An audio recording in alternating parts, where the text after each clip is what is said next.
ആ ട്യൂണാണ് എനിക്ക് ജീവാംശം എന്ന് പറയുന്ന ഒരു വാക്ക് തന്നത്. ജീവാംശമായി താനേ.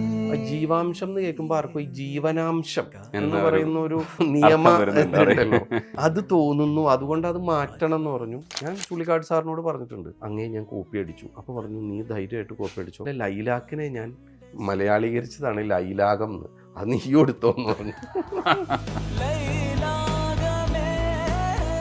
അമ്പാഴം തണലിട്ടൊരു ഇടവഴിയിൽ കുമ്മായം കുറുതൊട്ടം മതിലരികിൽ കണ്ണാടിക്കാവിലെ കുറുമൊഴിയെ ഇനി ചെമ്മാനം ചോക്കുമ്പോ തുണ വരുമോ, ഒളി മങ്ങാത്ത ചങ്ങാത്ത ചിരി തരുമോ. ശരി, കൂട്ടുകാരി കുരുവി എന്നായിരുന്നു ആദ്യം വന്നത്. ഞാൻ ഇന്ദുചൂടന്റെ കേരളത്തിലെ പക്ഷികൾ ആദ്യമായിട്ട് ഏറ്റവും ഡീറ്റെയിൽ ആയിട്ട് നോക്കുന്നത് ഈ പാട്ട് എഴുതാൻ വേണ്ടിയിട്ട്. ഓ, മണിമധുരം നുണയും കനവിൻ മഴയിലോ. രജനീഷ് അത് ചോദിച്ചത് കൊണ്ട് തന്നെ പറയാം, എനിക്ക് വലിയൊരു ലെസൺ ആയിരുന്നു ഈ പാട്ട്. എബ്രിഡ് ഓക്കെ ആവുന്നില്ല, ഞാൻ എഴുതുന്നു മാറ്റുന്നു, എഴുതുന്നു മാറ്റുന്നു. ഇപ്പോഴും എനിക്ക് അനുപല്ലവിയും ചരണവും എന്താണ് തുടങ്ങുന്നതെന്ന് എനിക്ക് അറിയില്ല. ഓലത്തുമ്പത്തിരുന്നു ഊയലാടും ചെല്ല പൈങ്കിളി, എൻ്റെ ബാലഗോപാലനെ എണ്ണ തേപ്പിക്കുമ്പം പാടടി. ഇതൊരിക്കലും നമുക്ക് ട്യൂണ് മാത്രമായിട്ട് പാടാൻ പറ്റില്ല. ട്യൂണ് കിട്ടുമ്പോൾ ഒരു ഉക്രാനാണ് തോന്നാറ്. ഹേമന്തമൻ കൈക്കുമ്പിളിൽ തൂന്നിലാപ്പൂന്നി, ട്യൂണ് ബൈ ഹാർട്ടായി, കാരണം അത്ര എഴുതി കഴിഞ്ഞു. ഇതൊരു കുഴപ്പിക്കുന്ന ചോദ്യം.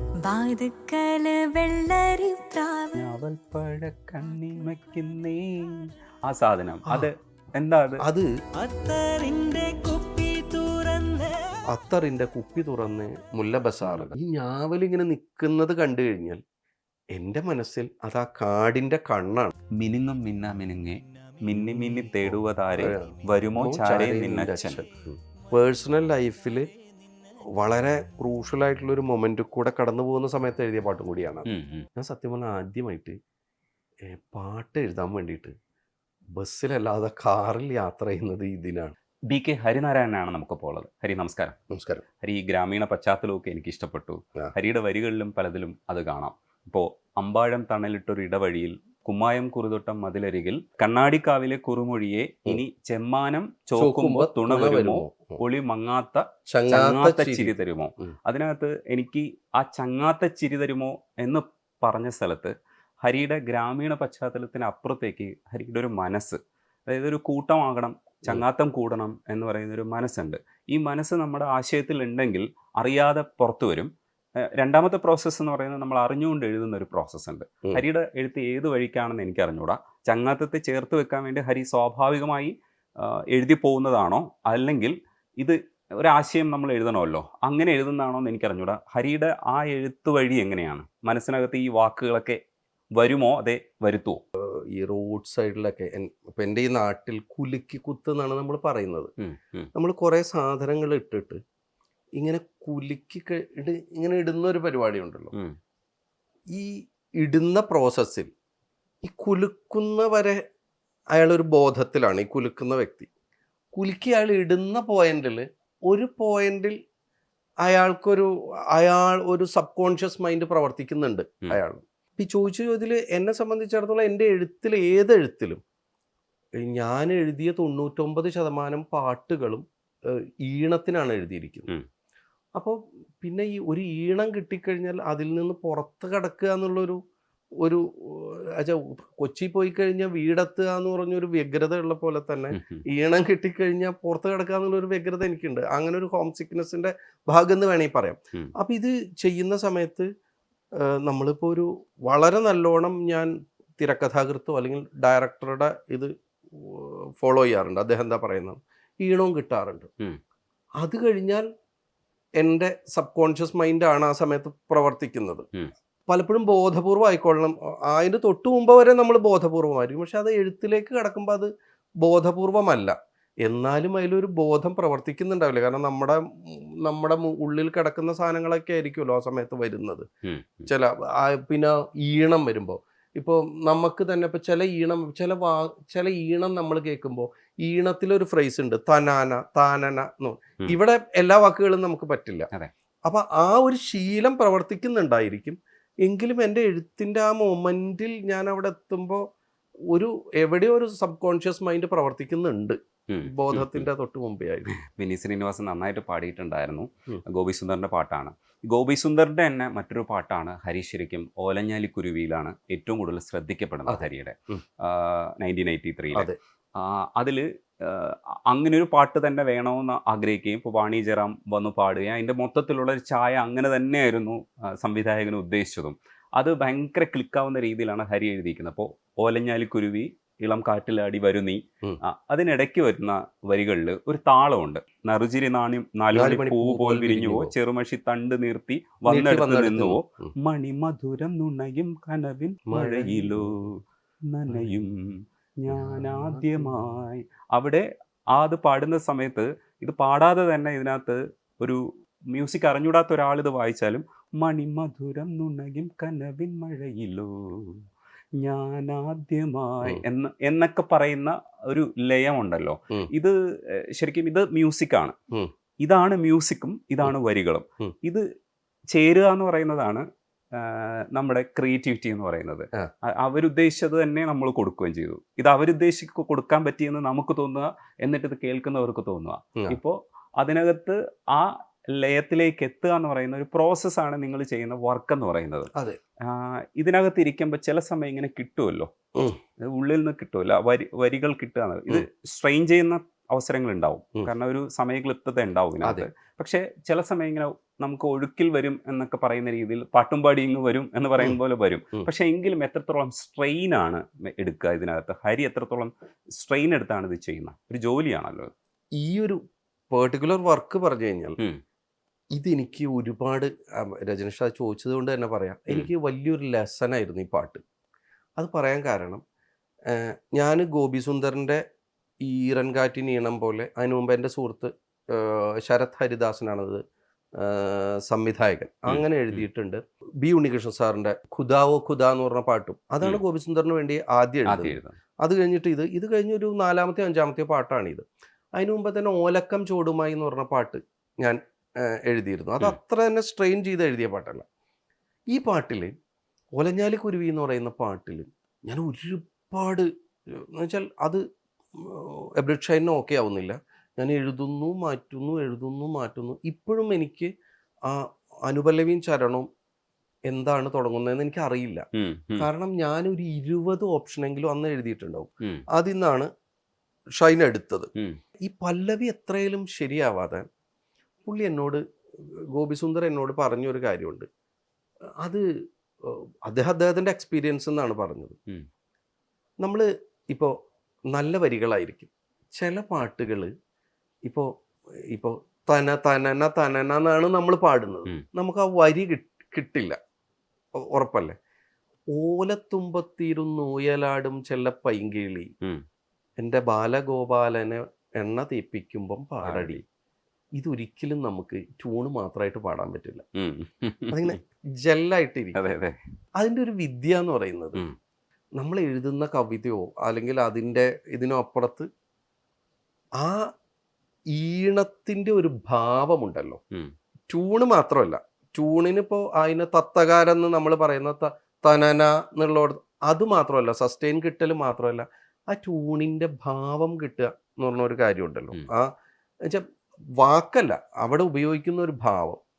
ഈ ഭാവം അത്ര മേൽ ബ്ലൻഡ് ആയതുകൊണ്ടാണ് അത് നമുക്ക് മാറ്റിച്ച് പാടാൻ പറ്റാത്തത്, ഈണം മാത്രമായിട്ട് എന്നുള്ളത്. അത് ബിച്ചു തിരുമലയുടെയാണ്.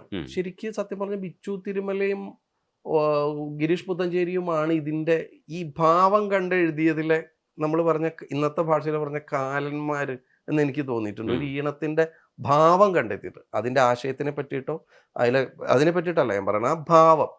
അപ്പം ഇത് ഇങ്ങനെ നിൽക്കുമ്പോൾ എന്നോട് അന്ന് ഗോപിച്ചേട്ടൻ പുള്ളി പറഞ്ഞു, ഇത് ഇങ്ങനെ ഒരു ഞാൻ ഉദ്ദേശിച്ച ഒരു ഭാവം എന്ന് പറയുന്നത് ആദ്യത്തെ 4 വരി ഒരു ടിക്ലിംഗ് ആണ്, അടുത്ത 2 വരി ഒരു ചോദ്യമാണ്. പുള്ളി ഇങ്ങനെ അഭിനയിച്ച് കാണിക്കുന്ന ഒരു ചോദ്യമാണ്. അവസാനത്തെ വരി നമ്മൾ പറയില്ല, ഒരു ക്ലൈമാക്സ് ആണ്. ആ പല്ലവിയുടെ ഞാൻ ധന്യനായി എന്നൊക്കെ പറയുന്ന ഒരു ക്ലൈമാക്സ് ആണ്. ഈ ഫോമിൽ പിടിച്ചിട്ട് ഒന്ന് എഴുതി നോക്കാമോ എന്ന് ചോദിച്ചു. മാത്രമല്ല അതിൻ്റെ ഫസ്റ്റ് 4 വരിയിൽ ഈ ഏതെങ്കിലും ഒരു റൈം കൊണ്ടുവന്നാൽ നന്നായി എന്ന് പറഞ്ഞു. ആ ഒരു കുസൃതിയാണല്ലോ അവിടെ ഉള്ളത്. ഇതാണ് ഞാൻ അവിടെ ഫോളോ ചെയ്തിരിക്കുന്നത്. അങ്ങനെയാണ് ഓലഞ്ഞാലി. ശരി, കൂട്ടുകാരി കുരുവി എന്നായിരുന്നു ആദ്യം വന്നത്. ഞാൻ ഇന്ദുചൂടൻ്റെ കേരളത്തിലെ പക്ഷികൾ ആദ്യമായിട്ട് ഏറ്റവും ഡീറ്റെയിൽ ആയിട്ട് നോക്കുന്നത് ഈ പാട്ട് എഴുതാൻ വേണ്ടിയിട്ടാണ്. കാരണം ഓലഞ്ഞാലി കുരുവി, കൂട്ടുകാരി കുരുവി, ഇളം കാറ്റിലാടി വരൂ നീ ഒക്കെ ഈ ഉണ്ട്. കൂട്ടുകൂടി കിണുങ്ങി മിഴിപ്പീലി മെല്ലെ തഴുകി. ഇതിൽ മുഴുവൻ ഈ റൈമിങ് ഉണ്ട്. പിന്നെ ചോദ്യമാണ്, നറുചിരി 4 മണിപ്പൂവ് പോൽ വിരിഞ്ഞു പോവും, ചെറുമഷി തണ്ടു നീട്ടി വന്നെടുത്ത് നിന്നു മണിമധുരം. അപ്പൊ ഈ കൂട്ടുകാരി മാറ്റാൻ പറഞ്ഞു, കുരുവി അവിടെ നിൽക്കുന്നുണ്ട്. അപ്പൊ ഇനി കുരുവിയെ പറ്റി അന്വേഷിക്കുക എന്നുള്ളതാണ്. അപ്പൊ ഇത് എഴുതിയ ഓപ്ഷൻ ശരിയാവാതെ വരുമ്പോൾ ഞാൻ സത്യം പറഞ്ഞാൽ ഇപ്പോൾ ഇന്ദുചൂടൻ ഫൗണ്ടേഷന്റെ പ്രോഗ്രാംസ് ഒക്കെ ഇപ്പൊ അടുത്ത് നടന്നുള്ളൂ. അപ്പൊ അന്ന് ഞാൻ ഈ പക്ഷികൾ ഇത് ആദ്യമായിട്ട് റെഫർ ചെയ്യുന്നത് അപ്പോഴാണ്. അങ്ങനെയാണ് ഈ ഓലഞ്ഞാലി എന്ന് വന്നത്. പിന്നീട് ഒരു ഘട്ടത്തിൽ സ്ട്രെയിൻ ആയിട്ടില്ല. പരമാവധി വിചാരിക്കാറുള്ളത് സംഗീത സംവിധായകൻ ഒരു ഈണം തന്നിട്ടുണ്ട്, ആ ഈണത്തിലേക്ക് അത് സംവിധായകൻ ഇഷ്ടപ്പെട്ട ഒരു ഈണമാണ്. ആ സംവിധായകൻ ഇഷ്ടപ്പെട്ട ഒരാശയം ഈ ഈണത്തിലേക്ക് കൂട്ടിക്കെട്ടുക എന്നുള്ളൊരു ജോലി ചെയ്യുക എന്നുള്ള ബോധ്യത്തിലാണ് ചെയ്യാറുള്ളത്. അതിന് എന്നെ കൊണ്ട് എന്ത് ചെയ്യാൻ പറ്റുന്നുള്ളത്. അപ്പം അത് അങ്ങനെ സ്ട്രെയിൻ തോന്നാറില്ല. അതൊരു ഒരു ഒരു ഒരു ആവേശമാണ്. ട്യൂൺ കിട്ടുമ്പോൾ ഞങ്ങളുടെയൊക്കെ നാട്ടിൽ പറഞ്ഞു കഴിഞ്ഞാൽ ട്യൂണ് കിട്ടുമ്പോൾ ഒരു ഉക്രാണാണ് തോന്നാറ്. ഇവിടെ ഉക്രാണം എന്ന് പറഞ്ഞിട്ടൊരു വാക്കുണ്ട്, അതിൻ്റെ അർത്ഥം കൃത്യമായിട്ടില്ല. അപ്പം ആ ഒരു ഉക്രാണമാണ് അത് കിട്ടുമ്പോൾ എനിക്ക് എന്നെ സംബന്ധിച്ചിടത്തോളം തോന്നാറ്. ചില വാക്കുകളുടെയൊക്കെ അർത്ഥം കണ്ടുപിടിക്കേണ്ടതുണ്ട് ഹരി എഴുതിയിട്ടുള്ളത്. അതിലേക്ക് വരാം. അതിനു മുമ്പ് ജീവാംശമായാണ് ഒരു പോപ്പുലാരിറ്റി കിട്ടുന്ന വലിയൊരു സോങ് എന്ന് പറയുന്നത് ഓലഞ്ഞാലിയാണ്. ഓലഞ്ഞാലി പലരും എൻ്റെ അഡ്രസ്സൊക്കെ മേൽവിലാസം ഓലഞ്ഞാലി എന്ന് എഴുതിയ സുഹൃത്തുക്കളുണ്ട്. അപ്പൊ അതുകൊണ്ടാണ് നമ്മൾ വരുന്നത്. അപ്പൊ അതിനുശേഷം ലൈലാഗമേ വന്നു, അതിനുശേഷം ജീവാംശം വരണം. ജീവാംശത്തിന് ഒരു പ്രത്യേകത, ആദ്യം ഒരു സ്റ്റേറ്റ് അവാർഡ് കിട്ടിയ ഒരു പാട്ട് ജീവാംശം. ലൈലാഗമേ നമുക്ക് വീണ്ടും വേറെ സംസാരിക്കേണ്ടതുണ്ട്. അടുത്ത് ഈ ജീവാംശമായി ഹരിശങ്കറിന്റെ വോയിസും അതിൽ ശരിക്കും ശ്രേയ ഘോഷലും കൂടെ ഒരുമിക്കുമ്പോൾ ഇതിനൊരു കൈലാസ് മേനോൻ കൊടുത്തൊരു ഭാവമുണ്ട്. നമ്മളൊന്നും ഒരിക്കലും പ്രതീക്ഷിക്കാത്ത, ഇപ്പോഴും ഒരിക്കലും നമുക്കൊന്നും സ്വപ്നം കാണാൻ പറ്റില്ല ഞാനിങ്ങനെ ഒരു ട്യൂൺ ചെയ്തിരുന്നെങ്കിൽ എന്നൊക്കെ നമ്മൾ സ്വപ്നം കാണുമല്ലോ. അങ്ങനെ സ്വപ്നം കാണാൻ പറ്റാത്തൊരു പാട്ടാണ്. കാരണം അത് അത്രയും അപ്ലിഫ്റ്റ് ചെയ്യിപ്പിച്ചിട്ടുണ്ട്. അത് പാടിയപ്പോൾ തന്നെ ഈ 2 ഗായകർ പാടുക എന്ന് പറയുന്നിടത്ത് എങ്ങനെയാണ് അത് ചെയ്തു വെച്ചിരിക്കുന്നത് എന്ന് ചോദിച്ചാൽ നമുക്ക് ഒരിക്കലും വിവരിക്കാൻ പറ്റില്ല. ചേർന്ന് വന്നു എന്ന് വേണം പറയാൻ. ജീവാംശമായി പാടിക്കഴിഞ്ഞപ്പോൾ കേൾക്കുമ്പോൾ ഹരിക്ക് യഥാർത്ഥത്തിൽ ഉള്ളിൽ ഫീൽ ചെയ്ത് എന്താണ് എന്ന് എനിക്ക് അറിയാൻ ഭയങ്കര ആഗ്രഹമുണ്ട്. കാരണം ഞാനൊരു പാട്ടിനെ സമീപിക്കുകയാണെങ്കിൽ എനിക്കിങ്ങനെ പാട്ടിനെ സമീപിക്കാൻ അറിയില്ല. അതാണ് കൈലാസ് മേനോൻ ചെയ്തു വെച്ചിരിക്കുന്നത്. അത്രയും അസാധ്യമായ ഒരു സമീപനമാണ് അതിനകത്ത്. എവിടേക്കാണ് എന്തൊക്കെയാണ് ട്വിസ്റ്റുകളൊക്കെ കൊണ്ടുവന്നിരിക്കുന്നതെന്ന് ചോദിച്ചാൽ അറിയില്ലാത്തൊരു സ്പേസിലാണ് വന്നിരിക്കുന്നത്. ഹരിക്ക് അത് പാടിക്കഴിഞ്ഞപ്പോൾ തോന്നിയൊരു ഫീൽ എന്താണ്? ഒന്ന്, പാടിക്കഴിയുമ്പോൾ നമ്മൾ കേൾക്കുന്നില്ല, ഫൈനൽ ഔട്ടായിട്ടാണ്. പലപ്പോഴും ഞാനങ്ങനെ റെക്കോർഡിങ്സിനൊന്നും ഇരിക്കാറ് അങ്ങനെ അപൂർവം ഇരുന്നിട്ടുള്ളൂ. റെക്കോർഡിങ്സിന് പാടിയതിന് ശേഷം പിന്നെ ഒരു ഫൈനൽ ഔട്ടൊക്കെ ആയിട്ടായിരിക്കും കിട്ടുന്നത്. പിന്നെ ഈ ഇപ്പം കൈലാസിൻ്റെ ബ്യൂട്ടി രീതികൗളയുടെ ഒരു ഫ്ലേവറാണല്ലോ ഇത് പറയാൻ. അത് ആദ്യം കേൾക്കുന്ന ഒരാൾ, ഇപ്പോൾ ഡയറക്ടർ കേട്ടതിന് ശേഷം അത് ട്യൂണായിട്ട് കേട്ട ഒരാളാണല്ലോ ഞാൻ. ട്യൂണായിട്ട് പാടിയിട്ടാണ് നമുക്ക് താനാനാണ് അത് വരുന്നത്. അപ്പം ഇതിൻ്റെ ഉള്ളിലാണ് പണിയെടുക്കുന്നത്, ഇതിൻ്റെ ഉള്ളിൽ. അപ്പം നമ്മളിപ്പോൾ ഒരു പാട്ട്, ഇന്നിപ്പോൾ ഞാനൊരു പാട്ട് ചെയ്യുകയാണെങ്കിൽ ഒരു 10-60 തവണ ഞാനത് കേൾക്കുന്നുണ്ട്. അത് കേട്ടിട്ടാണ് എന്നെ സത്യം പറഞ്ഞാൽ ജീവാംശം എന്ന് പറയുന്ന ഒരു വാക്ക് അതിലേക്ക് എത്തിക്കുന്നത് പോലും കൈലാസിൻ്റെ ട്യൂണാണ്. അല്ലെങ്കിൽ ഞാൻ വെറുതെ എഴുതുകയാണെങ്കിൽ ജീവാംശം എന്ന് പറയുന്ന ഒരു വാക്കുണ്ടാവില്ല. ഇപ്പം എന്നോട് ഈ സിറ്റുവേഷനിൽ ഒരു വരി എഴുതാൻ പറഞ്ഞാൽ ജീവാംശം എന്ന് പറഞ്ഞൊരു വാക്ക് എനിക്ക് കിട്ടില്ല. എന്തുകൊണ്ടും ആ ട്യൂണിൻ്റെ ഉള്ളിൽ നിന്ന് എങ്ങനെയാണ് ഞാനത് എടുത്തതെന്നറിയില്ല. പക്ഷെ ആ ട്യൂണാണ് എനിക്ക് ജീവാംശം എന്ന് പറയുന്ന ഒരു വാക്ക് തന്നത് എന്ന് എനിക്ക് ബോധ്യമുണ്ട്. അപ്പം അങ്ങനെ കേട്ട് പാടിക്കഴിഞ്ഞ് പിന്നെ അതിൽ വേറെ തമാശ ഉണ്ടായി. ഞാൻ പല സ്ഥലത്തും പറഞ്ഞിട്ടുണ്ട്, ഈ ജീവാംശം എന്നുള്ളത് മാറ്റണം. ഫുൾ സോങ് കേട്ടു നമ്മൾ, സന്തോഷം. ആ ജീവാംശം എന്ന് കേൾക്കുമ്പോൾ ആർക്കും ഈ ജീവനാംശം എന്ന് പറയുന്ന ഒരു നിയമ ഉണ്ടല്ലോ, അത് തോന്നുന്നു. അതുകൊണ്ട് അത് മാറ്റണം എന്ന് പറഞ്ഞു. അങ്ങനെ ഞാൻ കുറെ, കൈലാസും ഡിസപ്പോയിൻറ്റഡ് ആയി, ഞാനും ഡിസപ്പോയിൻറ്റഡ് ആയി. എന്നിട്ട് വേറെ ഓപ്ഷൻസ് ഒക്കെ കൊടുത്തു. അത് കഴിഞ്ഞ് പക്ഷേ എങ്ങനെയോ കറങ്ങി തിരിഞ്ഞ് ജീവാംശം തന്നെ വന്നു. അപ്പൊ ഈ ജീവാംശം വരുന്നവരെ നമുക്ക് ഈ പാട്ട് കേൾക്കുമ്പോൾ ഒരു ഭയമാണ്, ഈ ജീവാംശം നഷ്ടപ്പെടുമോ എന്നുള്ളൊരു പേടിയുണ്ട്. അത് കഴിഞ്ഞ് ഞാൻ കേട്ടു, ആദ്യം കേട്ടാൽ നമുക്ക് നന്നായിട്ട് ഇഷ്ടപ്പെടുകയും ചെയ്തു. പിന്നെ എന്തുകൊണ്ടോ ഇത് പറയുന്നുള്ളൂ, ഈ ഇത്തരം പാട്ടുകൾ ഇത്രയും കേൾക്കുന്നത് കൊണ്ട് ഫൈനൽ ഔട്ടായിട്ട് ഫസ്റ്റ് നമ്മൾ കേൾക്കുമ്പോൾ 1, 2, 3 കേട്ട് കഴിഞ്ഞാൽ പിന്നെ ഞാൻ എൻ്റെ പാട്ടുകൾ കേൾക്കാറില്ല. നമുക്കൊരു ലിസണറായിട്ട് ഒരിക്കലും ആ പാട്ടിനെ കാണാൻ പറ്റൂലല്ലോ. ഒരു ഓഡിയൻ എന്ന് പറഞ്ഞ ഒരു പെർസ്പെക്റ്റീവിൽ അങ്ങനെ ഡിറ്റാച്ച്ഡ് ആയിട്ട് നമുക്ക് അതിനെ കാണാൻ പറ്റില്ല. എത്രക്കേലും നമ്മുടെ കുട്ടിയല്ലേ, നമ്മുടെ ചോരയുണ്ടല്ലോ അതിൽ. അപ്പം നിങ്ങൾക്ക് നിങ്ങളുടെ ഒരു മകനെയോ അല്ലെങ്കിൽ മകളെയോ ഒരു പുറത്തുനിന്നുള്ള ഒരാൾ കാണുന്ന പോലെ കാണാൻ പറ്റില്ലല്ലോ. അതെങ്ങനെയായാലും നമ്മുടെ എന്ന് പറഞ്ഞൊരു ഫീൽ ഉണ്ടാവുമല്ലോ. തീർച്ചയായിട്ടും ആ ഫീലിലെ കാണാൻ പറ്റുള്ളൂ എന്ന് എനിക്ക് തോന്നിയിട്ടുണ്ട്, ഏത് പാട്ടായാലും. മഴ പോലെ എന്നിൽ പൊഴിയുന്നു, നേർത്ത വെയിലായി വന്നു മിഴിയിൽ തൊടുന്നു പതിവായി. ഈ സാധനങ്ങളൊക്കെ പാടിക്കുന്നത് അയ്യോ ഭയങ്കര ഹരിയും ശ്രേയാജി അവർ രണ്ടുപേരും ഗംഭീരമായിട്ട് പാടിയ പാട്ടാണ്. പിന്നെ തീർച്ചയായിട്ടും പിന്നെ ആ സിനിമയും എല്ലാം നമ്മളിപ്പോൾ പാട്ട് കണ്ടോന്ന് ചോദിക്കുന്ന ഒരു കാലത്തല്ലേ നമ്മൾ, ഒരു കാലം വരെ. ഇപ്പോൾ സ്പോട്ടിഫൈ ഒക്കെ വന്നപ്പോൾ അത് മാറിയെങ്കിലും പാട്ട് യൂട്യൂബിൽ വരുമ്പോൾ പാട്ട് കാണുകയാണല്ലോ. അപ്പം കാഴ്ചയും പ്രധാനമായിരുന്നല്ലോ. എല്ലാ ഇൻഗ്രീഡിയൻസും ഒത്തു വന്നൊരു പാട്ടാണ്. എനിക്ക് തോന്നുന്നത് തിയേറ്ററിൽ ഇരുന്ന സമയത്ത്, ഇവിടെ കുന്നംകുളത്ത് തിയേറ്ററിൽ ആ പാട്ട് വന്നപ്പോൾ ഒരു വല്ലാത്ത കയ്യടി ഉണ്ടായിരുന്നു, എനിക്ക് ഓർമ്മയുണ്ട്. അതിന്റെ ചില ബിറ്റുകളൊക്കെ കൈലാസ് സ്പ്ലെൻഡിഡ് ആയിട്ട് അസലായിട്ട് അസാധ്യമായിട്ട് ചെയ്തൊരു പാട്ടാണ്. അതേപോലെ കൈലാസിന്റെ നീ ഹിമമഴയായി, അതും പോപ്പുലർ ആയിരുന്നു. അതെ, എനിക്ക് തോന്നുന്നു യങ്സ്റ്റേഴ്സിനെ ആകർഷിക്കുന്ന കുറേ പാട്ടുകളിൽ വരുന്നതാണ് ഹിമമഴയും. അതേപോലെ തന്നെയാണ് നമ്മുടെ ഹേമന്തമൻ കൈക്കുമ്പിളിൽ, അത് ഭയങ്കര രസമുള്ള സാധനമായിരുന്നു. അത് ആസിഫ് അലിയുടെ ഒരു കോഹിനൂറിലുള്ള പാട്ട്. ആ ഹേമന്തമൻ കൈക്കുമ്പിളിൽ എന്നുള്ളത്, നിങ്ങൾ ഈ ഹിമമഴയും ഹേമന്തവും ഒക്കെ എങ്ങനെ എടുക്കാൻ ആഗ്രഹിക്കുന്ന ഒരാളാണ്. അപ്പോൾ അതിനകത്ത് അത് എടുക്കുമ്പോൾ നമ്മുടെ മനസ്സിനകത്തുള്ള വിഷ്വൽ എന്തായിരുന്നു ശരിക്കും? അത് പറയാം. ഈ ഹേമന്തം എന്ന് പറയുന്നത് ഈ വിനയ ഗോവിന്ദാണ് അതിൻ്റെ മ്യൂസിക് ഡയറക്ടർ. ഞാൻ ആ തുടക്കത്തിന് വേണ്ടിയിട്ട് മിനിമം 100 വാക്കെങ്കിലും എഴുതിയിട്ടുണ്ടായിരുന്നു പല സമയത്തായിട്ട്. അവസാനം ഇതല്ല എന്ന് പറഞ്ഞിട്ട് ഒരു കത്തിയുടെ ചിഹ്നമൊക്കെ വിനയ് എനിക്ക് അയച്ചു തരും, എന്നെ കുത്തിക്കൊന്നു, പക്ഷെ ഇതല്ല വേണ്ട എന്നൊക്കെ പറഞ്ഞു. അങ്ങനെ വന്ന് ഏതോ ഒരു ഓപ്ഷനിൽ ഓക്കെ ആയി പാട്ട്. അപ്പോഴും വിനയ് തൃപ്തിയല്ല. വിനയ് പറഞ്ഞ് വേറൊരു ഭയങ്കര രസമായിരുന്നു അതിൻ്റെ ഇത്. എനിക്ക് ഒട്ടും ചിന്തിക്കാതെ ഈ പാട്ടിൻ്റെ വരികളൊക്കെ പാടാൻ പറ്റണം എന്നുള്ളതായിരുന്നു എനിക്ക് തന്നൊരു ഇത്. അതെങ്ങനെയാണ്, ഓരോരുത്തരുടെ ഓർമ്മ ഓരോന്നാണല്ലോ. നിങ്ങളുടെ ഓർമ്മയിൽ നിൽക്കുന്ന ഒരു രീതിയും എൻ്റെ ഓർമ്മയിൽ നിൽക്കുന്ന. അപ്പം എന്നിട്ട് ലാസ്റ്റ് വിനയ് പറഞ്ഞു ബാക്കിയൊക്കെ ഓക്കെ, എനിക്ക് ഫസ്റ്റ് ലൈൻ മാത്രം എന്ന് പറഞ്ഞു. എന്നിട്ട് ഞങ്ങൾ ഫസ്റ്റ് ലൈൻ വർക്ക് കൊണ്ടിരുന്ന അവസാനം രാവിലേട്ടൻ ക്ഷമടി ഇനി റെക്കോർഡിങ് തീരുമാനിച്ചു. വിജയ് യേശുദാസ് വന്നിട്ടുണ്ട്, വിജയ് യേശുദാസിന് പാട്ട് കൊടുത്തിട്ടുണ്ട്. അപ്പം അന്ന് എനിക്ക് തോന്നുന്നു ഞാൻ അങ്ങനെ ഒരു റെക്കോർഡിങ് കണ്ടില്ല. അതിലുള്ള ആസിഫ് അലി അതിൻ്റെ പ്രൊഡ്യൂസറും വൺ ഓഫ് ദ പ്രൊഡ്യൂസറായിരുന്നു, അതിൽ അഭിനയിക്കുന്ന ആളാണ്. ക്യാമറാമാൻ ഉണ്ട്, അതിൻ്റെ എഡിറ്റർ ഉണ്ട്, മ്യൂസിക് ഡയറക്ടർ ഉണ്ട്, സിംഗർ ഉണ്ട്, ഡയറക്ടർ ഉണ്ട്. എല്ലാവരും ഹോൾ ക്രൂ ആ റെക്കോർഡിങ് ചെയ്യുന്ന സമയത്ത് കൊച്ചിയിലുണ്ട്. അപ്പോഴും ഈ ആദ്യത്തെ വരി ഇങ്ങനെ മനസ്സോടെയാണ് വിനയ് സമ്മതിച്ചെന്നുള്ള എൻ്റെ ഉള്ളിലുണ്ട്.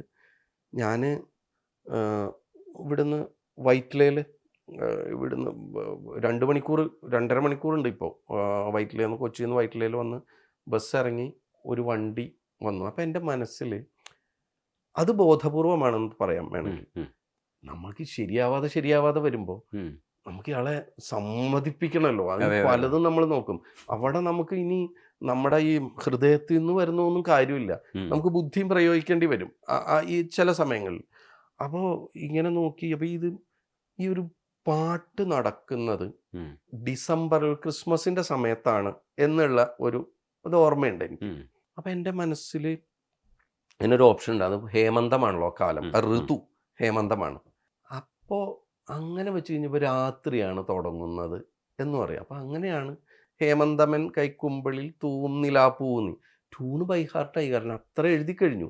നമുക്ക് ഏത് വാക്ക് വെച്ചാൽ ഈ ട്യൂണിലേക്ക് വീഴും. അങ്ങനെ ഞാൻ ബസ്സിലിരുന്നിട്ട് എഴുതി 2-3 ഓപ്ഷൻ എഴുതിയത്.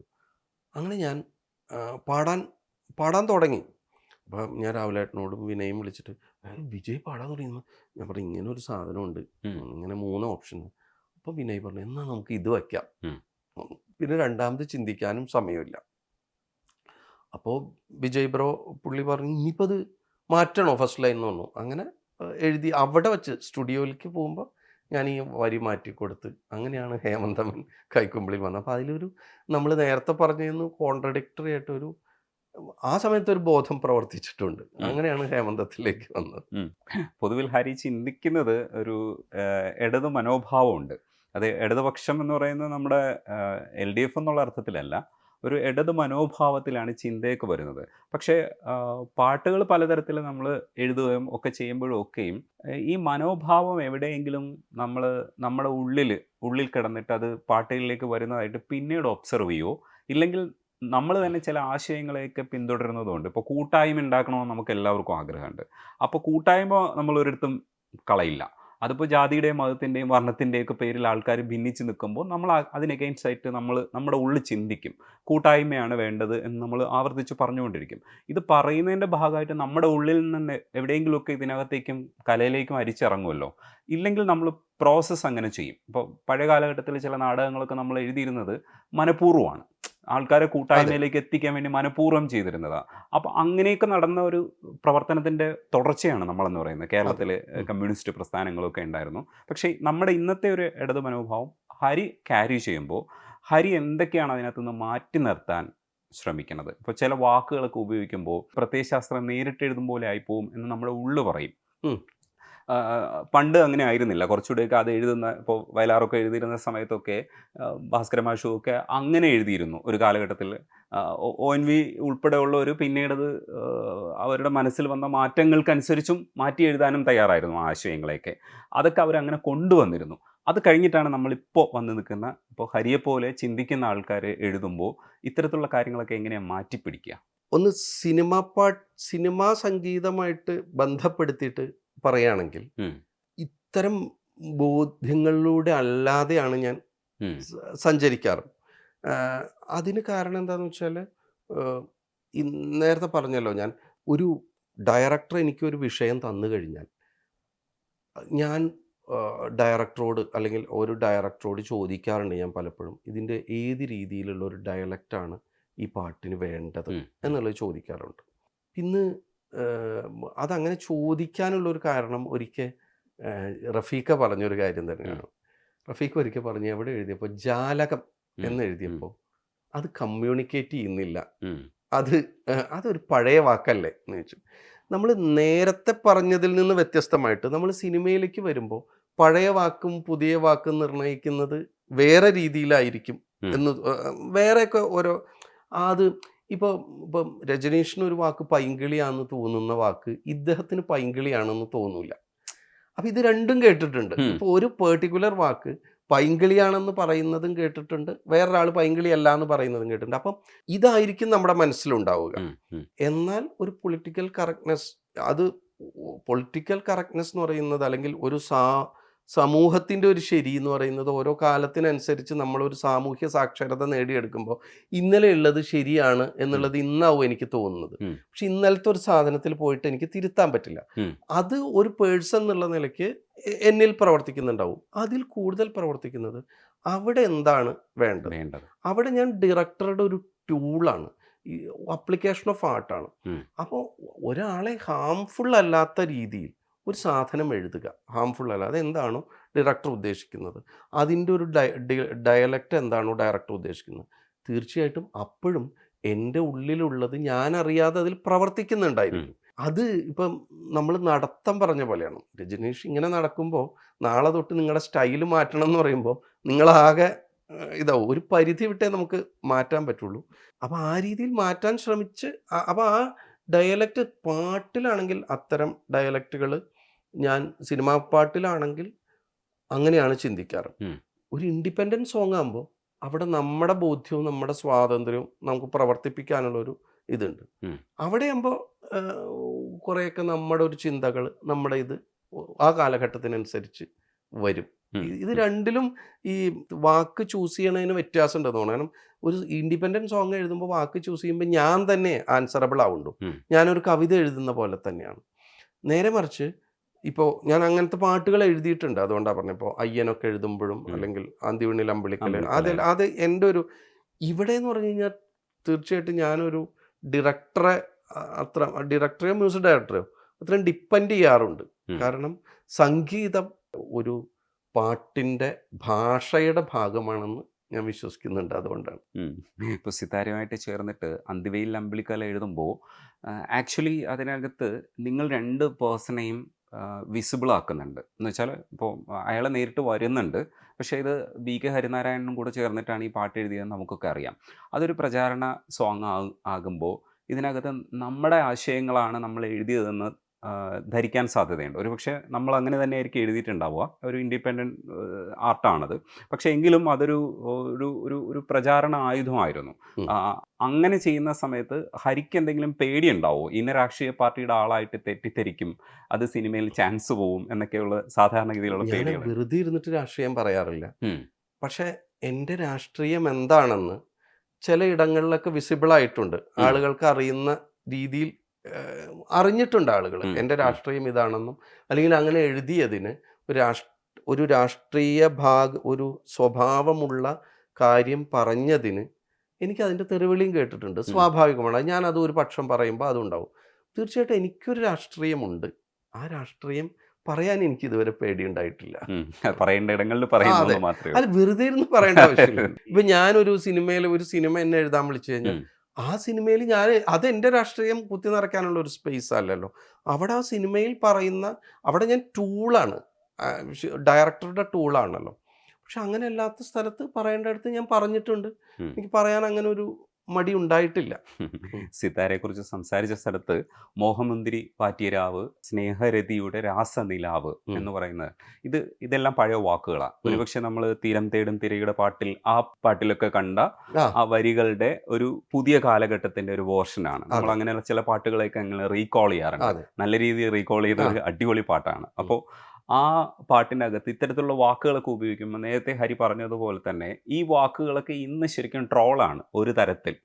പക്ഷേ അതിനെ നമ്മൾ അങ്ങനെ അല്ലാത്ത രീതിയിലാണ് ആ പാട്ടിൽ പ്ലേസ് ചെയ്തിരിക്കുന്നത്. ഈ പാട്ട് ഇനി അങ്ങനെ തന്നെ വായിക്കാൻ പറ്റുള്ളൂ. നമുക്കത് ആ ഗൗരവത്തിൽ തന്നെ എടുക്കണം. ഇപ്പം സുഹൈൽ കോയയൊക്കെ ഉപയോഗിക്കുന്നത് മാതിരി ട്രോളിന് വേണ്ടിയിട്ടല്ല അത് ഉപയോഗിച്ചിരിക്കുന്ന പാട്ട് ചിലതൊക്കെ. അപ്പം അങ്ങനത്തെ വാക്കുകളൊക്കെ ഉപയോഗിക്കുമ്പോൾ ആ വാക്കുകളൊക്കെ ശരിക്കും ഹരി ഇന്ന് ജീവിക്കുന്ന സിറ്റുവേഷനുമായിട്ട് പരിചിതമല്ല. ഹരി മുമ്പ് വായിച്ചിട്ടുള്ളതും മുമ്പ് കേട്ടിട്ടുള്ള പാട്ടിന്റെ ഭാഗമായിട്ടൊരു എക്സസൈസും കൂടെയാണ്. അങ്ങനെ ഒരു മാനസികാവസ്ഥയോടെ പോകുമ്പോഴത്തേക്ക് വാക്കുകളൊക്കെ അങ്ങനെ നമ്മൾ പിടിക്കണമല്ലോ, എന്നാൽ അധികം ക്ലീശ ആയിട്ട് തോന്നാനും പാടില്ല. അവിടെ എങ്ങനെയാണ് ഒരു എക്സസൈസ് നടക്കുക? ഇതൊരു കുഴപ്പിക്കുന്ന ചോദ്യമാണ്. ഇപ്പോൾ ഈ പാട്ട് ഇതിൽ സമയം, നിമിഷം, ഇതൊക്കെ വളരെ പ്രസക്തമാണ്. ഇപ്പം ഞാനത് പറയുമ്പോൾ രജനീഷിനോട് അതിനെപ്പറ്റി പറയുമ്പോൾ വിസ്മയം പോലെ ലഭിക്കും നിമിഷത്തിനർത്ഥം കൊടുത്തു പൊലിപ്പിച്ചെടുക്ക നാം എന്ന് കടമ്മനിട്ട പറഞ്ഞ പോലെ എനിക്ക് പറയാൻ പറ്റില്ല. എന്താ വെച്ചാൽ ഈ പാട്ട് എഴുത്ത് നടക്കുന്നത് ഇത് മധുരരാജ എന്ന് പറഞ്ഞ സിനിമയിലാണ്. വൈശാഖേട്ടനാണ് ഡയറക്ടർ, ഗോപിസുന്ദറാണ് മ്യൂസിക്. എടവനക്കാട് ഭാഗത്ത് ഒരു വീടിൻ്റെ ഉള്ളിൽ ഷൂട്ട്. മമ്മൂക്ക എനിക്ക് തോന്നുന്നു അപ്പം അന്ന് വന്ന് മമ്മൂക്ക എന്തോ കുറച്ച് കഴിഞ്ഞേ വരുള്ളൂ എന്ന് തോന്നുന്നു. രാവിലെ ഇരുന്നു പാട്ട് എഴുതാൻ തുടങ്ങി. വൈശാഖേട്ടൻ അദ്ദേഹത്തിൻ്റെ പാട്ടിന് എങ്ങനെ വേണമെന്നുള്ള ധാരണയുള്ള ഒരാളാണ്. അപ്പോൾ പുള്ളി പറഞ്ഞു എനിക്ക് ഇത്തരത്തിലുള്ള ഒരു വാക്കുകളാണ് അതിൽ വേണ്ടത് എന്ന് പറഞ്ഞു. അപ്പോൾ പിന്നെ നേരത്തെ ഞാൻ പറഞ്ഞല്ലോ, ഞാനത് ഡയറക്ടറെ ഫോളോ ചെയ്യുന്ന ഒരാളാണ്. അപ്പോൾ ആ വാക്ക് അതിനനുസരിച്ച് നമ്മൾ ആ രീതിയിലെടുത്തു. അപ്പോൾ ഇതിങ്ങനെ ആവാമോ, ഇങ്ങനെ ഒക്കെ കഴിഞ്ഞു. അതിനൊരു പല്ലവി കഴിഞ്ഞു, ഒരു ഹുക്ക് ലൈനും കഴിഞ്ഞു. മമ്മൂക്ക വന്നു, ഷൂട്ട് തുടങ്ങി.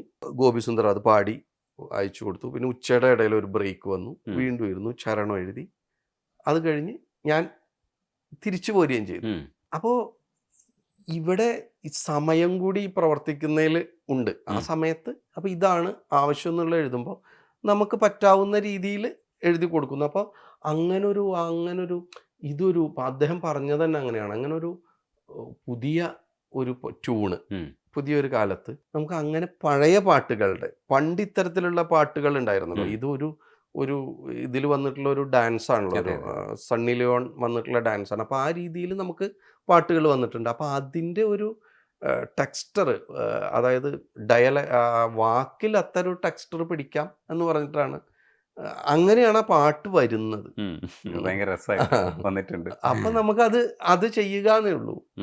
സിതാര നന്നായിട്ട് പിന്നെ പാടിയിട്ടുള്ള ഒരു പാട്ടാണ്, പിന്നെ എനിക്ക് ഭയങ്കര ഇഷ്ടമാണ്. ഇനി ഏറ്റവും രസമുള്ള കുറേ വാക്കുകളുടെ അർത്ഥവും കൂടെ ചോദിക്കേണ്ട ഒരു പാട്ടാണ് എനിക്ക് വാതുക്കൽ വെള്ളരിപ്രാവ്, വാക്കുകൊണ്ട് മുട്ടണ കേട്ട്. അതിനകത്ത് കുറച്ച് വാക്കുകൾ എനിക്ക് ശരിക്കും എനിക്കറിയില്ല, അത് ഹരിയുടെ അടുത്ത് തന്നെ ചോദിക്കാൻ. അത് ചില കൗതുകങ്ങൾ എനിക്ക് അറിയുമെന്ന് നോക്കാന്ന് ഞാൻ വളരെ പെർപ്പസ്ഫുള്ളി പറയാൻ കാരണം എന്താണെന്ന്, ഈ പാട്ട് ഇന്ന് എനിക്ക് ഈ പാട്ട് ഇപ്പം ഈ പാട്ടിനെ പറ്റി സംസാരിക്കുമ്പോൾ ഒരു പെയിൻഫുൾ ആണത്. കാരണം ഷാനവാസ് നാരായണപ്പുഴ എന്ന് പറയുന്ന ഡയറക്ടറാണ്. അപ്പം എന്നെ ഈ പാട്ടിന് എം ജയേന്ദ്രൻ വിളിച്ചിട്ട് അത് പറഞ്ഞിട്ട് നമുക്ക് പറയാം. എം ജയേന്ദ്രൻ വിളിച്ച് എന്നെ ഷാനവാസ് വിളിച്ചിട്ട് പറഞ്ഞു, നമുക്ക് ഈ പാട്ട് ഓരോരുത്തർ പറഞ്ഞു തരുമ്പോൾ ചിലൊരു സിറ്റുവേഷൻ മാത്രം പറഞ്ഞു തരും, അവർ കുറ്റം പറയാൻ പറ്റില്ല. കാരണം തൊട്ടപ്പുറത്ത് ഇത് കഴിഞ്ഞാൽ കഥാപാത്രം മരിച്ചു പോവുമായിരിക്കും. അതിപ്പോൾ ലിറിക് റൈറ്റർക്ക് ഫീഡ് ചെയ്ത് തന്നു കഴിഞ്ഞാൽ ആ ചിന്ത അയാളിൽ വേണ്ട. അപ്പോൾ അയാൾ പറയുന്നത് വളരെ ഹാപ്പിയസ്റ്റ് മൊമെൻറ്റിൽ അവർ തമ്മിൽ പ്രണയം ഇത് കഴിഞ്ഞാൽ നെടുനാൾ ജീവിക്കുന്നു എന്നായിരിക്കും നമ്മളോട് പറയുക. അപ്പം നമ്മുടെ ഉള്ളിൽ അത് വരില്ല. അത് ശരിയായ വഴിയാണ്. അപ്പം ചില ആളുകൾ അത്രേ പറയുള്ളൂ. ചില ആളുകൾ കഥ ഒരു ഷോർട്ടായിട്ട് നമുക്ക് പറഞ്ഞു തരും. ഇങ്ങനെ അടുത്തൊരു ഇതെന്ന് പറയുന്നത് വളരെ അപൂർവമാണ്. എനിക്ക് അങ്ങനെ കഥ പറഞ്ഞു തരും, സിറ്റുവേഷനും പറഞ്ഞു തരും. അങ്ങനെയാണ്. ഇങ്ങനെ എന്നോട് ചോദിച്ചു, ഈ സ്ക്രിപ്റ്റ് ഒന്ന് വായിക്കുമെന്ന് ചോദിച്ചിട്ട് ഫുൾ സ്ക്രിപ്റ്റ് എനിക്ക് അയച്ചു തന്നു. ഈ ഫുൾ സ്ക്രിപ്റ്റ് അയച്ചു തന്നിട്ട് ഞാൻ പാട്ട് എഴുതാൻ പോകുന്ന സമയത്തേക്ക് ഈ സ്ക്രിപ്റ്റ് മുഴുവൻ വായിച്ചിട്ടുണ്ട്. സത്യത്തിൽ പല സ്ഥലത്തും ഞാൻ അതിൽ ഷാനവാസ് നാരായണപ്പുഴയെ കോപ്പി അടിച്ചിട്ടുണ്ട്. അയാൾ അതിൽ എഴുതി വെച്ച ഓരോ കഷ്ണമായിട്ട് സ്ക്രിപ്റ്റിൽ എഴുതിയത് മേ ബി രണ്ടാമത് ഷൂട്ട് ചെയ്ത് വരുമ്പോൾ അതുണ്ടാവുമെന്ന് അറിയില്ല. കാരണം ഷൂട്ടിംഗ് സ്ക്രിപ്റ്റായിട്ട് മാറുമ്പോൾ പിന്നെയും മാറുമല്ലോ അങ്ങനെ. അപ്പം അങ്ങനെ പലതും അതിൽ നിന്നാണ് ഞാൻ എടുത്തിരിക്കുന്നത്. അപ്പം അത് ആ ക്രെഡിറ്റ് പറയാതെ ആ പാട്ടിനെ പറ്റി പറയണത് ശരിയല്ല എന്ന് വിചാരിച്ച് പറഞ്ഞാണ്. എന്തായാലും എനിക്ക് ഏറ്റവും ഇതായിട്ട് തോന്നിയെന്ന് വെച്ചാൽ ഞാവൽപ്പഴ കണ്ണിമയ്ക്കുന്നേ ആ സാധനം, അത് എന്താ അത് സിനിമയിലുള്ളതാ. മൈലാഞ്ചിക്കാട് എന്ന് പറഞ്ഞിട്ടൊരു സ്പേസ് ഉണ്ട് അവിടെ. ഈ മൈലാഞ്ചിക്കാട്ടിൽ നിറച്ച് ഞാവൽപ്പഴങ്ങളാണ്. ആ പള്ളിയുടെ അടുത്തുള്ളൊരു ഇതൊരു പള്ളിയായിട്ട് ബന്ധപ്പെട്ട ആ സിനിമയിൽ ആ മൈലാഞ്ചിക്കാട് എന്നാണ് ആ സ്ഥലത്തിന് പറയുന്നത്, അല്ലെങ്കിൽ ഇയാള് പേര് കൊടുത്തിരിക്കുന്നത്. അപ്പം നമ്മൾ സീൻ എഴുതുമ്പോൾ മൈലാഞ്ചിക്കാട് എന്നാണ് അതിൽ വരുന്നത്. പിന്നെ അവിടെ മുഴുവൻ ഞാവൽ ആണുള്ളത്. അപ്പം ഈ ഞാവൽപ്പഴം ഇപ്പം ഇവിടെയൊക്കെ ഉണ്ട്. ഞാവൽപ്പഴം ഇങ്ങനെ നമ്മൾ ഇതുണ്ടെങ്കിൽ ഇതിലേക്ക് ലൈറ്റ് വന്നു കഴിഞ്ഞാൽ ഒരു തരം എന്താ ഞാവൽപ്പഴത്തിൻ്റെ ഒരു നിറമുണ്ടല്ലോ, അത് ലൈറ്റ് വന്ന സ്ഥലത്ത് മാത്രം ആ ഡാർക്ക് മാറിയിട്ട് ഒരു വൈറ്റ് വന്നിട്ട് ഒരു ബ്ലിങ്കിങ് സ്വഭാവം വരും. നമ്മൾ ലൈറ്റ് വെയിൽ വീഴുകയാണെങ്കിൽ ഈ ഞാവൽ ഇതിന്. അപ്പോൾ ഇത് മുഴുവൻ ഒരു പച്ച പിടിച്ചൊരു കാട്ടിൽ ഈ ഞാവൽ ഇങ്ങനെ നിൽക്കുന്നത് കണ്ടു കഴിഞ്ഞാൽ എൻ്റെ മനസ്സിൽ അത് ആ കാടിൻ്റെ കണ്ണാണ്. അപ്പോൾ സ്ട്രിക്റ്റ്ലി ആ സ്ക്രിപ്റ്റിൻ്റെ ആയിട്ട് ബന്ധപ്പെട്ടിട്ട് തന്നെ എഴുതിയതാണ്. മാത്രമല്ല ആ വരി അത് മൊത്തം ഒരു ട്യൂൺ തന്നിട്ട് എഴുതുന്ന പാട്ടല്ല. കുറച്ച് പാട്ട് എം ജെ സാർ ട്യൂൺ ചെയ്തു, ചില വരി ഞാൻ എഴുതിയതാ. അപ്പോൾ ഒരു പല്ലവി കഴിഞ്ഞ് നീ ഒന്ന് എഴുതുമെന്ന് പറഞ്ഞപ്പോൾ ഞാൻ എഴുതിയതാണ് ഞാവൽപ്പഴ കണ്ണിമയ്ക്കുന്നേ മൈലാഞ്ചിക്കാട് അത്തറിന്റെ കുപ്പി തുറന്ന് മുല്ലബസാർ. ഈ മുല്ലബസാറും അതിലുള്ളതാ. ഈ മുല്ലബസാറിൽ അത്തർ കച്ചവടവും നടത്തുന്നുണ്ട്. അപ്പൊ ഇത് വെച്ച് ആ കുട്ടി ഇങ്ങനെ സൈക്കിള് കൊട്ടി വരുന്നില്ലേ നായിക, അവിടെയൊക്കെ മുഴുവൻ ഈ അത്തർ കച്ചവടം കാണാം. അപ്പൊ അത് അതിന്ന് തന്നെ എടുത്ത് ഞാൻ എഴുതിയതാ. ദിക്കർ മൂളണ തത്തകളുണ്ട്. ദിക്കർ എന്ന് വെച്ചാൽ ദിക്കർ എന്ന് പറഞ്ഞാൽ ഈ അവരുടെ ഈ മുസ്ലിം ഇതിലുള്ള ഈ വേദ ഇതിലുണ്ടല്ലോ, അതിലുള്ള ആ സൂക്തങ്ങളുടെ പേരാണത്. അങ്ങനെ ദിക്കർ ഓതുക എന്ന് പറയില്ലേ, ദിക്കർ ഓതുക. ഈ ദിക്കർ മൂളണ തത്തകളുണ്ടെന്ന് ഞാൻ വെക്കാൻ കാരണം അതും അതെ. അല്ല, ഈ സൂഫി വന്നിട്ട് സൂഫി വന്ന് വലിയൊരു സൂഫിയുടെ അടുത്താണ് നിൽക്കുന്നത്. അവിടെ ഒരു തത്തയുണ്ട്, വർത്തമാനം പറയുന്ന തത്ത. ഇവിടെ നടക്കുന്നത് കുട്ടികളെ ഓതൽ പഠിപ്പിക്കലാണ്. ആ പഠിപ്പിക്കുന്ന സ്വാഭാവികമായിട്ട് നമ്മൾ എവിടെ വന്ന തത്തയാണെങ്കിലും ആ തത്ത അത് പറയും. അപ്പൊ ഈ തത്തയും അതിൽ പറഞ്ഞിട്ടുണ്ട്, സ്ക്രിപ്റ്റിലുണ്ട്. ഇനി നമുക്ക് ലൈലാഗമേ പോവാം. കാരണം ലൈലാഗമേ ഒരുപാട് ചർച്ച ചെയ്യപ്പെട്ട ഒരു വാക്കും കൂടിയാണ്. ഈ ലൈലാഗമേ എങ്ങനെയാണ് ഉണ്ടായി വന്നത്? ഉണ്ടായി വന്നതിന് ശേഷം ലൈലാഗത്തിന് കിട്ടിയൊരു ഹൈപ്പ് ഉണ്ട്, അത് വേറെ ലെവലാണ്. പാട്ട് പാടുന്നു പ്രിയരാഗങ്ങൾ ഒക്കെ എഴുതി. അത് കഴിഞ്ഞ് തീർച്ചയായിട്ടും നമുക്കൊരു ട്യൂൺ കേട്ട് സെറ്റായിട്ടായിരിക്കും ഡയറക്ടർ വരുന്നത്. അപ്പൊ അതിലേക്ക് ഒരു ജോയിനിങ് കഴിഞ്ഞ ഒരു ജോയിനിങ് ഫാമിലിയിലേക്ക് മൂന്നാമത് ഒരാളാണ്. ഇപ്പം ഞാനും നിങ്ങളും സംസാരിക്കുന്നതിൻ്റെ ഇടയ്ക്ക് മൂന്നാമതൊരാൾ വന്നു കഴിഞ്ഞാൽ നമുക്ക് ഒന്ന് അങ്ങോട്ട് ജെല്ലാവാനൊരു സമയം ഉണ്ടാവും പല സ്ഥലത്തും. അപ്പം അതുപോലെ ഒരു മ്യൂസിക് ഡയറക്ടറും ജെല്ലായ സ്ഥലത്തേക്ക് വരുന്ന ആളാണ് ലിറിസിസ്റ്റ്. ഇയാളുടെ ടൂൾ എന്ന് പറഞ്ഞ വാക്കാണ്. അപ്പം മിക്കവാറും ആദ്യത്തെ വാക്കുകൾ, ഹുക്ക് ലൈനിൻ്റെ തുടക്കം, ഇതൊക്കെ ഒരുപാട് എഴുതേണ്ടി വരും എല്ലാ ആളുകൾക്കും. ചർച്ച നടക്കുന്നതാണ്. ഇവിടെ ചർച്ച വന്നത് ഈ ഹുക്ക് ലൈനിലായിരുന്നു നമുക്ക് ഓപ്ഷൻസ് വേണ്ടിയിരുന്നത്. അപ്പം ഞങ്ങൾ ആ പാട്ടൊക്കെ ഫുള്ള് ഇരുന്നിട്ടാന്ന് തോന്നുന്നു, അതോ ഫോണിലാണോ എന്ന് എനിക്ക് ഓർമ്മയില്ല. എഴുതി ഹുക്ക് ലൈൻ ചോദിച്ചപ്പോൾ ദീവാനിയ എന്നാണ് രാഹുലേട്ടൻ എഴുതിയിരിക്കുന്നത്. ദീവാനിയ എന്നാണ്. ഇത് പാടാനും ഹൈ നോട്ടാണ്. അപ്പോൾ ഹൈ നോട്ടിൽ വരുമ്പോൾ അറിയാമല്ലോ, സസ്റ്റെയിൻ വേണം. ദീവാനിയ രണ്ടാമത്തെ അക്ഷരത്തിന് വേണം, നാലാമത്തെ അക്ഷരത്തിന്, അങ്ങനെ സസ്റ്റെയിൻ ചെയ്ത് ഹൈ നോട്ടിൽ പാടാവുന്ന വാക്ക് വേണം. പരമാവധി ചില്ല് കൂട്ടക്ഷരങ്ങളൊക്കെ ഒഴിവാക്കിയ പാഡബിലിറ്റി എന്ന് ഞാൻ പറയാറ്, അതിന് പാഡബിലിറ്റി വേണം.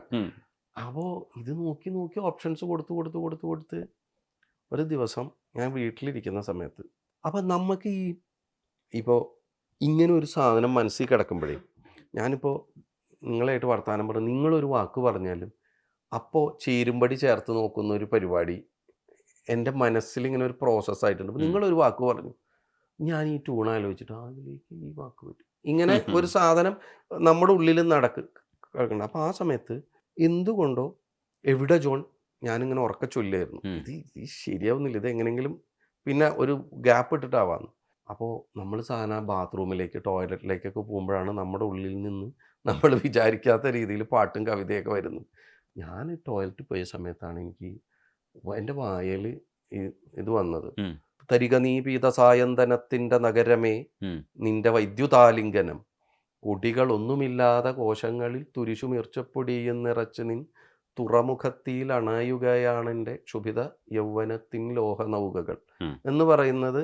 ആ കവിത ഇങ്ങനെ ചൊല്ലും, ജലഗിതാറിൻ്റെ ലൈലാക ഗാനവും പ്രണയനൃത്തം ചവിട്ടുന്ന പാതിരാത്തെരുവുകൾ. എഗെയിൻ ഇവിടെ വന്നിട്ട് ജലഗിതാറിൻ്റെ ഇവിടേക്ക് കൊളത്തി ഇതിങ്ങനെ തുറന്നിരിക്കുകയാണല്ലോ, ഇതിലേക്ക് ഒരു വാക്ക് വന്ന് ഇങ്ങനെ പിടിക്കുന്ന സമയത്താണ്. അങ്ങനെയാണ് ഈ ലൈലാഗ്. അപ്പം ഞാൻ ഈ ലൈലാഗമേ പുതിയൊരു, നമ്മൾ പല വാക്കുകളും പൂവിൻ്റെ പേരും ഉപയോഗിച്ചിട്ടുണ്ട്. അപ്പം നോക്കുമ്പോൾ ലൈലാകം എന്ന് പറഞ്ഞാൽ ഒന്നുകൂടി സെർച്ച് ചെയ്തു. ഇപ്പോൾ പൂവാണ്. ഏഷ്യ ഓഷ്യനയിലെ 19-ാം നൂറ്റാണ്ടിലൊക്കെയാണ് നമ്മുടെ ഏഷ്യ ഓഷ്യനിൽ വന്നിട്ട് നമ്മുടെ അവിടെ വരുന്നത്. അതിനൊരു നാഗരിക ഫ്ലേവറുണ്ട് എന്ന് നമ്മൾ കൽപ്പിക്കുകയാണ് കേട്ടോ. ചോദ്യം ചെയ്താൽ പെട്ടുപോകും. പക്ഷെ ഇവിടെ നിന്നല്ല വന്നത്. അപ്പം ഇതിൽ മുഴുവൻ ബോംബെയിലുള്ളൊരു ഇതാണ്. അപ്പം ഞാൻ ലൈലാഗമേ ഞാൻ ഇവരോട് രണ്ടുപേരോടും ചോദിച്ചു, ഡയറക്ടറോടും രാഹുലേട്ടനോടും. എനിക്ക് ഒരു പ്രതീക്ഷ ഉണ്ടായിരുന്നില്ല ഇത് ഓക്കെ ആവുന്നത്. അപ്പം അവർ പറഞ്ഞു അത് കൊള്ളാം.